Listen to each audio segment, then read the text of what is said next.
تو دونوں اپوزٹ چیزوں، دن کی روشنی اور رات کے سکون کی قسم کھا کر نبی محترم صلی اللہ علیہ وآلہ وسلم کو تسلی بھی دی جا رہی ہے کہ اے نبی صلی اللہ علیہ وآلہ وسلم، آپ کے رب نے آپ کو ہرگز نہیں چھوڑا۔ کتنی خوبصورت خوشخبری ہے کہ اللہ سبحانہ وتعالیٰ اپنے بندے کو فرما دیں کہ میں تمہارے ساتھ ہوں، میں نے تمہیں نہیں چھوڑا۔ تو جس کو رب کا ساتھ مل جائے اسے کسی اور کی کیا پرواہ ہو پھر۔ ایمان والوں کے لیے سب سے بڑا غم، بڑی فکر یہی ہوتی ہے کہ میرا رب مجھ سے راضی ہو جائے، اللہ مجھ سے ناراض نہ ہو۔ تو اللہ نبی محترم صلی اللہ علیہ وآلہ وسلم کو تسلی دے رہے ہیں یہاں پر کہ یہ دونوں باتیں ہی نہیں ہیں، نہ تو میں نے آپ صلی اللہ علیہ وآلہ وسلم کو چھوڑا ہے اور نہ ہی میں آپ سے ناراض ہوا ہوں۔ آیت نمبر 4 دیکھیے، وا اور للآخرات، لا کا مطلب یقیناً، لام تاکید ہے۔ آخرات، آخرت کا مطلب آخرت ہی ہے یا بعد کا دور یا آخری دور۔ خیرن، بہتر ہے، لا کے لیے، کا آپ کے، لا کا مطلب کے لیے، کے واسطے، کا آپ کے لیے، من سے، الاولا پہلے سے یا پہلی دنیا سے یا اس دنیا سے۔ تو بامحاورہ ترجمہ اس کا کیا ہے؟ اور آپ کے لیے آخرت پہلی دنیا سے بہتر ہے۔ ایک مطلب تو اس کا یہ ہے کہ آخرت کی زندگی دنیا سے بہت بہتر ہے، اور دوسرا مطلب یہ ہے کہ بعد کا دور، آخری دور، بعد کا آنے والا دور پہلے دور سے بہتر ہوگا۔ یعنی نبوت کے ملنے کے بعد شروع میں ہی آپ صلی اللہ علیہ وآلہ وسلم کو بہت سی مشکلات کا سامنا تھا۔ دشمنوں کی طرف سے آپ صلی اللہ علیہ وآلہ وسلم کو بہت تکلیفیں پہنچ رہی تھیں۔ اس وقت مسلمان تعداد میں کم تھے اور کمزور تھے۔ تو اس مشکل وقت میں آپ صلی اللہ علیہ وآلہ وسلم کو تسلی دی جا رہی ہے کہ حالات اچھے ہو جائیں گے، سب مشکلات دور ہو جائیں گی، اور آخر آپ کا اور آپ صلی اللہ علیہ وآلہ وسلم کے دین کا ہی بول بالا ہوگا۔ اب اس میں ہم لوگوں کے لیے بھی لیسن ہے کہ ہم بھی جب کبھی، جیسے ہم بھی کبھی کسی کام کی ابتدا کرتے ہیں، شروع میں زیرو سے سٹارٹ کرتے ہیں۔ ایک بچہ بھی جب سکول جانا شروع کرتا ہے تو اس کے لیے مشکل ہوتا ہے۔ کوئی بھی اگر کاروبار ہم شروع کرتے ہیں تو ابتدا میں بڑی مشکلوں کا سامنا کرنا پڑتا ہے۔ لڑکی رخصت ہو کر سسرال جاتی ہے تو اس کے لیے مشکل ہوتی ہے۔ اگر کوئی بھی کام اگر ہم شروع کریں تو ابتدا میں ہمیں مشکل ترین لگتا ہے۔ قرآن کا ترجمہ تفسیر بھی جو لوگ شروع کرتے ہیں تو انہیں بھی بہت مشکل لگتا ہے، لیکن صبر استقامت سے جمے رہیں تو پھر ایک وقت آتا ہے کہ انسان کو کامیابی ملتی ہے، خوشخبریاں بھی ملتی ہیں۔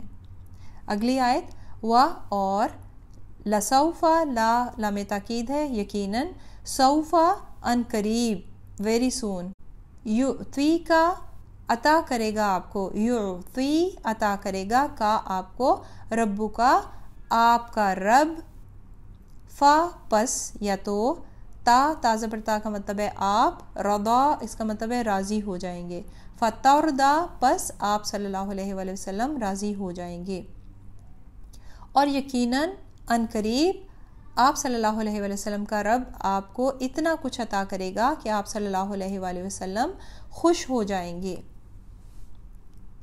اب مشکل سے مشکل حالات میں جب اللہ پر توکل کرتے ہوئے انسان صبر استقامت سے اپنے فرائض انجام دیتا رہے تو اللہ سبحانہ وتعالیٰ اس کو انعام ضرور دیتا ہے۔ اللہ سبحانہ وتعالیٰ یہاں فرما رہے ہیں کہ ان قریب آپ کا رب آپ کو اتنا نوازے گا کہ آپ صلی اللہ علیہ وآلہ وسلم راضی ہو جائیں گے، اور یہ وعدہ نبی محترم صلی اللہ علیہ وآلہ وسلم کی زندگی میں ہی پورا ہو گیا کہ مکہ آپ صلی اللہ علیہ وآلہ وسلم کے دور میں ہی آہستہ آہستہ مکہ، مدینہ، ارد گرد کے علاقے، حجاز، پورا عرب جو ہے لا الہ الا اللہ سے گونج گیا۔ صرف 23 سال کے عرصے میں اسلام کی ترقی اور اس کا بول بالا ہوا۔ اب اس آیت میں اللہ نے یہ متعین کر کے نہیں بتلایا کہ کیا دیں گے، مگر یقینی بات ہے کہ وہ ساری چیزیں جن چیزوں سے نبی محترم صلی اللہ علیہ وآلہ وسلم خوش ہوں گے وہ انعامات عنایت کیے جائیں گے۔ اب سورۃ الکوثر میں بھی آپ کو بتایا تھا کہ کیا کیا اللہ سبحانہ وتعالیٰ نے دنیا میں دے دیا ہے، تو دنیا اور آخرت دونوں میں ہی اللہ سبحانہ وتعالیٰ نے عنایت کریں گے۔ دنیا میں تو دیا بہت کچھ کہ خاتم النبیین بنایا، قرآن کا نزول کیا، حوض کوثر کی خوشخبری سنا دی، نہر کوثر جنت میں اللہ سبحانہ وتعالیٰ عطا کریں گے، مقام محمود کی خوشخبری سنا دی، دنیا میں عطا کریں گے قیامت کے دن، شفاعت کا حق قیامت کے دن اللہ سبحانہ وتعالیٰ ان کو عطا کریں گے، اور رہتی دنیا تک آپ صلی اللہ علیہ وآلہ وسلم کا ذکر خیر اللہ سبحانہ وتعالیٰ نے بلند کر دیا کہ اللہ کے نام کے ساتھ آپ صلی اللہ علیہ وآلہ وسلم کا نام لیا جائے گا۔ صحیح مسلم میں حضرت عمرو بن عاص سے روایت ہے کہ نبی محترم صلی اللہ علیہ وسلم نے وہ آیت تلاوت فرمائی جو حضرت ابراہیم علیہ السلام سے متعلق ہے، جس کا مفہوم یہ ہے کہ پس جس نے میری پیروی کی پس بے شک وہ مجھ سے ہے، اور جس نے میری نافرمانی کی پس بے شک اے اللہ تو غفور الرحیم ہے۔ پھر اس کے بعد ایک اور آیت کی تلاوت کی جس میں حضرت عیسیٰ علیہ السلام کا قول بھی ہے کہ اے اللہ اگر تو ان کو عذاب دے تو پس بے شک وہ تیرے بندے ہیں۔ پھر اس کے بعد آپ صلی اللہ علیہ وسلم نے دعا کے لیے ہاتھ اٹھائے، گریہ وزاری کی اور بار بار فرماتے اللہم امتی امتی امتی۔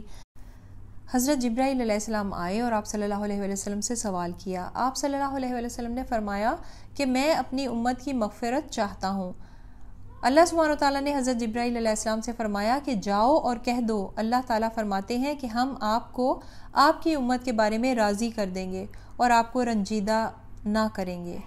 سبحان اللہ، لاکھوں کروڑوں درود و سلام نبی محترم صلی اللہ علیہ وسلم کی ذات اطہر پر جو ہمارے لیے اتنا گریہ وزاری کرتے رہے، اور آج ہم ان کی سنت کی پیروی کرنے سے درود پڑھنے میں کاہلی برتتے ہیں۔ لمحہ فکری ہے ہم سب کے لیے۔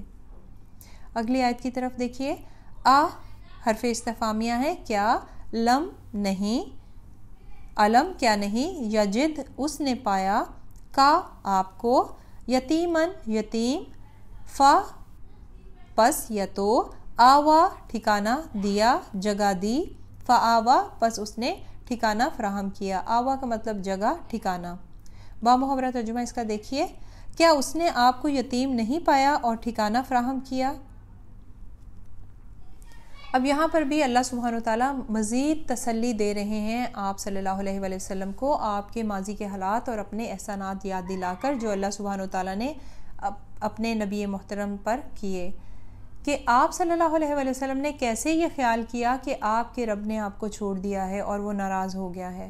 آپ صلی اللہ علیہ وآلہ وسلم کے رب نے تو اس وقت بھی آپ کا ساتھ نہ چھوڑا تھا جب آپ کے والد کی زندگی نے ان کا ساتھ چھوڑ دیا، آپ یتیم ہو گئے، پھر والدہ کا انتقال ہو گیا۔ آپ صلی اللہ علیہ وآلہ وسلم کو کوئی بھی اپنے ساتھ لے جانے پر تیار نہ تھا کہ یہ تو ایک یتیم بچہ ہے، دودھ پلانے پر اور اس کی ٹیک کیئر کرنے پر کیا مزدوری ملے گی، مگر اللہ سبحانہ وتعالیٰ نے حلیمہ سعدیہ رضی اللہ تعالیٰ عنہا کے ذریعے سے آپ کو ٹھکانہ دیا اور حضرت عبد المطلب اور ابو طالب کے پاس ٹھکانہ فراہم کیا۔ اللہ سبحانہ وتعالیٰ نے آپ کی ایسی محبت عبد المطلب اور ابو طالب کے دلوں میں ڈال دی کہ وہ اپنی اولاد سے بھی زیادہ آپ صلی اللہ علیہ وآلہ وسلم کو چاہتے تھے اور آپ صلی اللہ علیہ وآلہ وسلم کی تربیت میں کوشش کرتے رہتے تھے۔ تو یہ تھا آج کا ہمارا لیسن۔ جزاکم اللہ خیرن کثیرن۔ السلام علیکم ورحمۃ اللہ وبرکاتہ۔